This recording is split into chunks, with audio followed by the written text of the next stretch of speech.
So far now, throughout this year, whenever we've discussed Asia, no matter the time period, we've kept our attention to the mainland and mostly sticking to China. Now we're looking beyond the coastline and looking at the island of Japan. So, with the distance, the connection between Japan and China is evident in Japanese culture and even its name, coming from the Chinese word Riben, meaning land of the rising sun. Japan's influence from Chinese ideas, institution, and culture helped Japan take in new ideas and make them uniquely theirs, as opposed to simply succumbing to the whim of Chinese power like so many other nations did and other areas did. So the island of Japan is what was essential in shaping its growth. So it's 120 miles west of Korea, its closest land neighbor, and about 500 miles from China. Japan is still close enough to feel the effects and the benefits of the Chinese civilization, but still develop on their own. The mountainous archipelago, which is the connection of tiny islands, if you guys remember, consists of 4,000 different islands and is located about 35 degrees north of the equator, which is about the same distance as Richmond, Virginia, give or take a couple of degrees. But consider for a moment the time period and location of Japan. What are some of the advantages and disadvantages of the country's geography? So take a couple of minutes and just collect your thoughts, think about it.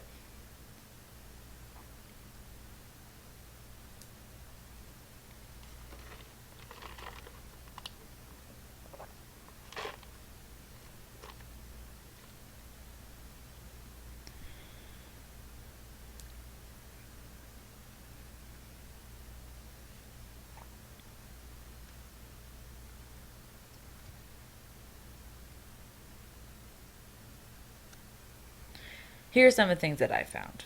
All right, so big advantages of the geographic location is a mild climate. So obviously they're in an area that's pretty similar to what we experience around here. Because it's mountainous, it has plentiful rainfall, and because it's an island, they seldom have to worry about invading foreigners because the technology wasn't as sophisticated for naval invasions. But being an island definitely has its drawbacks. Disadvantages include, their limited resources because of the mountainous terrain, because they're an island, and also because they're, on the water. What we've seen today is the impact of typhoons, earthquakes, tidal waves from the Pacific Ocean and from water around them. So it definitely has their drawbacks, but because of geography, we now see how their culture has developed to what we know today, focusing mostly on trade and also fishing industries, which is huge in Japan. So. Japan was inhabited about 10,000 years ago. Didn't begin as a united country like so many other civilizations that we've seen before this. So it was ruled by clans controlling their own territory, practicing their own religious customs, and this variety would form what we know as Shinto, meaning ways of the gods. So this religion was based on a respect for the forces of nature and worshiping ancestors, much like the Chinese customs that we've studied before. These worshippers believed in what's called kami, the divine spirit that dwells in nature. All right, so Shinto consists of the traditional Japanese religious practices as well as the beliefs and life attitudes that are in accord with these practices. Shinto is more readily observed in the social life of the Japanese people and in their personal motivations than in the pattern of formal beliefs and philosophies. So it's more of an everyday life thing rather than a institutionalized philosophy or belief system. So it remains closely connected with the Japanese value system and the Japanese people ways of thinking and acting. So, in getting back talking about how Japan became Japan, so our first example of Chinese emperors dates back to 400s when the Yamato clan claimed themselves emperor of Japan. Not that they controlled a large portion of Japan, but the Chinese people just began accepting their authority. So the dynasty was never overthrown, even though other stronger clans challenged their power and won. They simply just took the name of the emperor. This was the beginning of the dual structure of government that characterizes what we know as Japanese government today, where you have the emperor acting as a figurehead with the ruling body reigning behind the throne. So, the beginning of so during this time in the 400s, you start seeing the Chinese influence coming into Japan.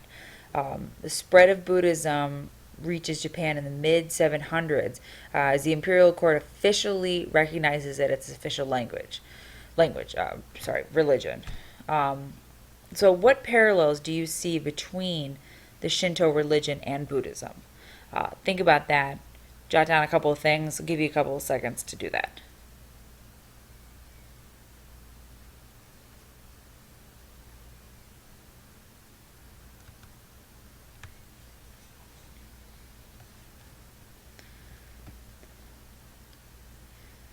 In considering both Shinto and Buddhism draw on a connection of divinity and spirituality with nature, it's easy to make a parallel between the two. But with the draw to Buddhism and that culture, the Japanese didn't merely just give up their Shinto beliefs, which was a big part of their everyday life. They ended up blending the two religions and the cultures together, meshing the temples and the rituals into a new sense of religion and a new aspect of their daily lives. So the Japanese culture began to incorporate so much more of the Chinese culture into their daily lives. The most noticeable figure to infuse Chinese and Japanese culture, beginning with its religion, was Prince Shotoku. He sent the first of 3 missions to China to study the religion of Buddhism as well as Chinese culture firsthand in an attempt to model Japan after the religions in China, and also he was hoping to model the Chinese government of civil service into Japanese culture, but it didn't work at all because the Chinese traditions of autocracy and the powerful families definitely didn't want to give up their authority. But many of the Chinese elements of culture and society blended well with the Japanese culture, including art and cooking, gardening, drinking tea, and they institutionalized these cultural practices to help their own culture thrive and to then become what we know as Japanese culture today. What's shown in the pictures is the top one is a folding screen, what they would use to separate rooms. And with the arrival of Buddhism from China, there was a movement toward painting, especially from the influences that the ruling class took with Buddhism. And the Chinese influence on Japanese painting took off during the Tang Dynasty, during the 8th century. And it would take almost 400 years for Japan to finally institute its own style of artwork. And then you obviously see the use of architecture with the pagoda and its influence on that.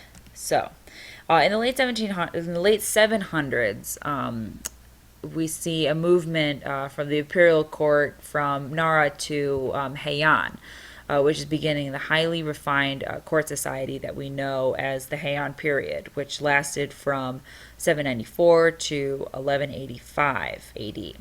This time period filled members of the imperial court with pageantry and rituals and lots of rules. This is not the first time that we've seen the implementation of strict rules and rituals in the imperial courts throughout all the different civilizations that we've looked at. Justinian's court during the Byzantine Empire was one of the most formal that we've seen yet.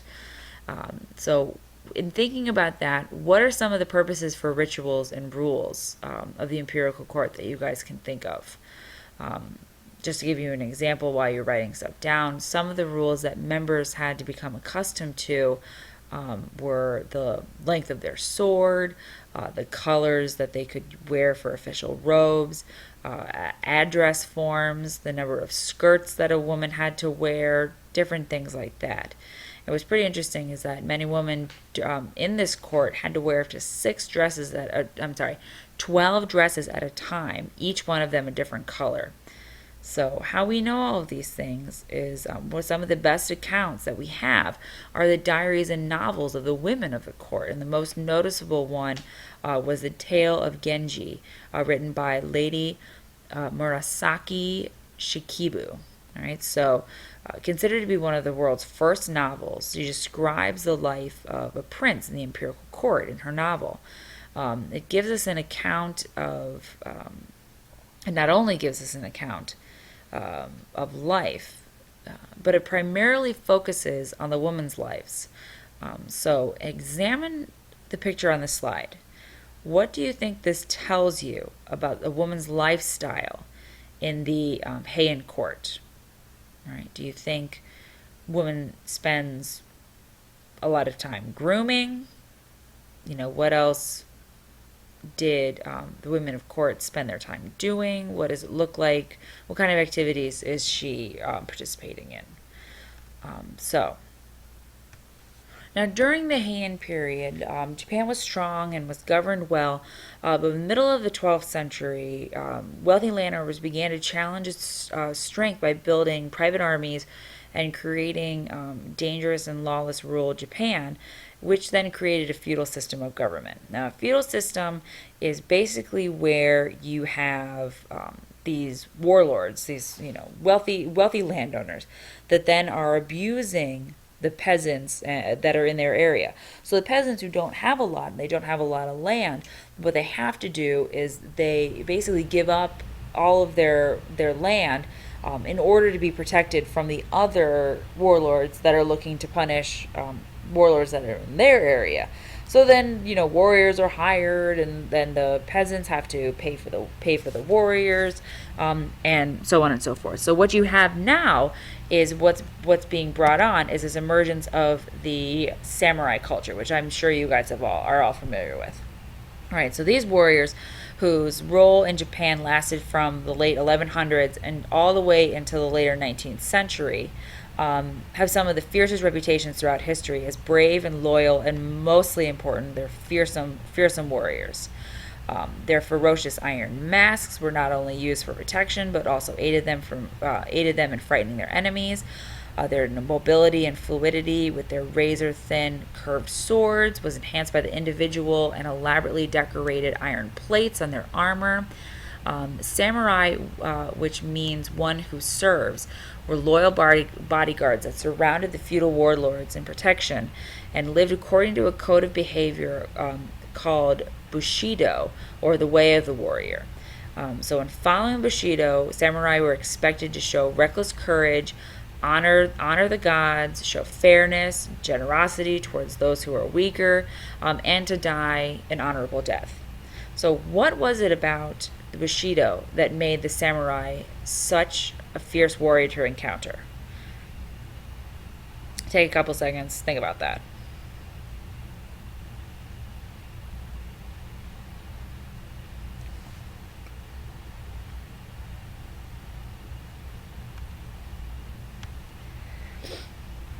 Now, the samurai culture didn't last forever, because after about 30 years, now the samurai culture and the feudal culture starts to deteriorate in the late 1100s.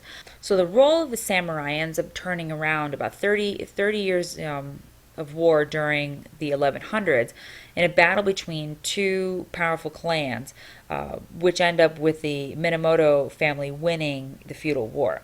And what they do is then they become the shogun. The shogun is the supreme general of the emperor's army. And what that is basically a military dictatorship where they're acting in place of a puppet emperor.